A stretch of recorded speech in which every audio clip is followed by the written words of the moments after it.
વાગડ વિસ્તારમાં પાંડવોએ ગુપ્તવાસ દરમિયાન ગેડી, રવેચી, બેલા, નાગધર, આડેસર, રાપર સહિતના વિસ્તારોમાં વન ભ્રમણ કર્યા હતા, જેના પુરાવા પણ મળી રહ્યા છે. ત્યારે ગેડીથી બેલા નજીક આવેલા અરવલ્લીની ગિરિમાળા સમાન ડુંગરમાં ભોયરામાં નીલાઘર મહાદેવ મંદિર આસ્થાનું કેન્દ્ર માનવામાં આવે છે, જે શિવલિંગ પાંડવ પુત્ર નુકુલ દ્વારા રચના કરી શિવ પૂજા કરવા માટે આવતા હતા.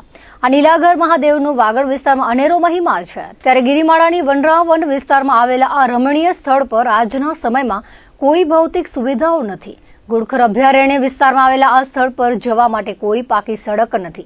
આ પૌરાણિક સ્થળે યાત્રાળુઓ માટે રાપરના ધારાસભ્ય વિરેન્દ્રસિંહ જાડેજાએ મુલાકાત લીધી હતી અને 3 લાખના ખર્ચે શેડ બનાવવા માટે ગ્રાન્ટ ફાળવવામાં આવી હતી. આ સ્થળને યાત્રાધામ તરીકે વિકસાવવા માટે રાજ્ય સરકાર સમક્ષ રજૂઆત કરવામાં આવશે તેવી હૈયાધારણા આપી હતી. નીલાગર મહાદેવ મંદિરે શ્રાવણ માસ દરમિયાન દર્શન માટે પધાર્યા હતા. આ મંદિર ખાતે શેડ બનાવવાની જાહેરાતથી શ્રદ્ધાળુઓમાં આનંદની લાગણી ફેલાઈ હતી.